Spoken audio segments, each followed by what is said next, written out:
I'm sorry, this case we have P multiply H, not F, I'm sorry. So for the second row, for that we are going to have C multiply E plus, so we are going this way. So we have C multiply E plus D multiply F. Then the second element we are going to have this, we are going to have C multiply G plus H multiply D. Then the final element we are going to have is, we are going this way, we are going to have C multiply I plus D multiply J. So we are going to do, this is our resultant matrix. So we can do it using numbers. Let's assume we have two matrices. So we are taking an example. We take an example and say we have matrix 2, 3, 4, 5. And we are multiplying this matrix with matrix 1, 4, 8, 3, maybe 1, 1. So this is the matrix we are multiplying with. So the thing we do in this case, we are going to have 2 times 1, 2 times 1, then we are adding 3 times 4, 3 times 4. Then that is for the first element. Then we have 2 times 8, 2 times 8, we are adding 3 times 3, 3 multiply 3. Then we have 2 times 1, 2 multiply 1, then we are adding 3 multiply 1, 3 multiply 1 at that end.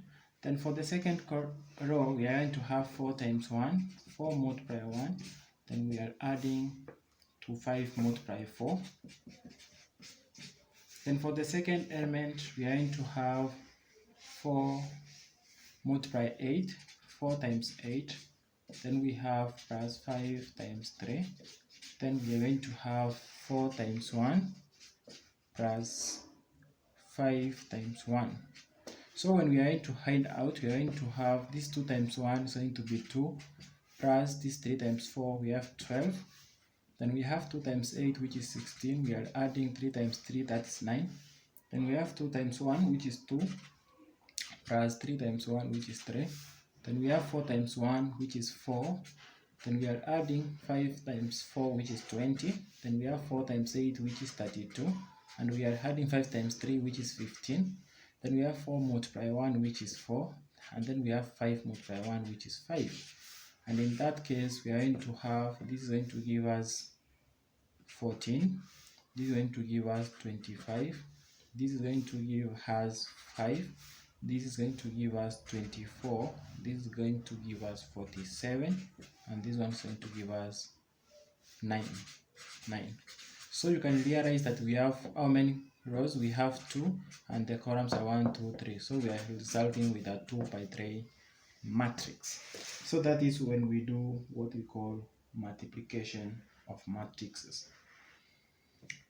So the better thing after operations of matrix, we need to know how to find the determinant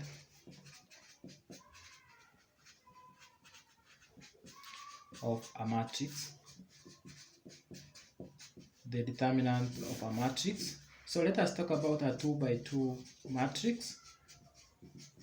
So to find a determinant of a 2 by 2 matrix, we assume we have A, B, C, and D as our matrix. So the determinant is gotten by, we multiply the elements in the principal diagonal, A times D.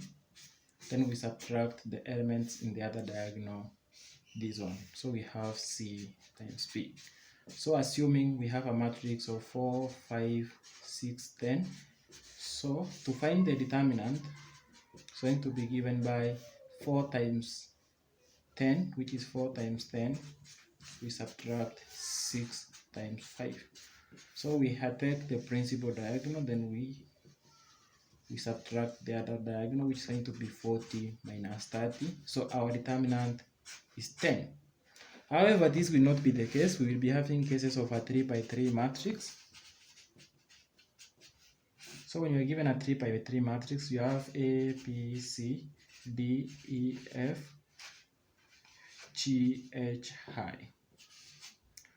So wherever you find yourself with such kind of a matrix and you have been asked to find the determinant, this is how we go about it. So we are talking about a matrix A, B, C, D, E, F, G, H, I, and this is the matrix we are looking for the determinant. The first thing you do, you add to the right hand side of that matrix, you add the first two columns. You're going to have A, D, I'm sorry, it's a D, A, D, and G. Then we have P, E, and H. So these two columns are the one you have to this side. Then you are going to multiply this matrix in this form. You are going to have it in that form. Then you are going to subtract this. After multiplying this, you add them, all of them. Then you are also using the same kind of matrix. These are the one you had. You are going to subtract the other diagonals that are going to be given in this case. We have the first one is going to be this one. Then we have this one, and then we have this one. So it's going to be, the determinant is going to be given by A times E times I for this case. Then we had B times F times G. Then we had E times D times H. Then we are going to subtract these other diagonals now. We have G, E, and C.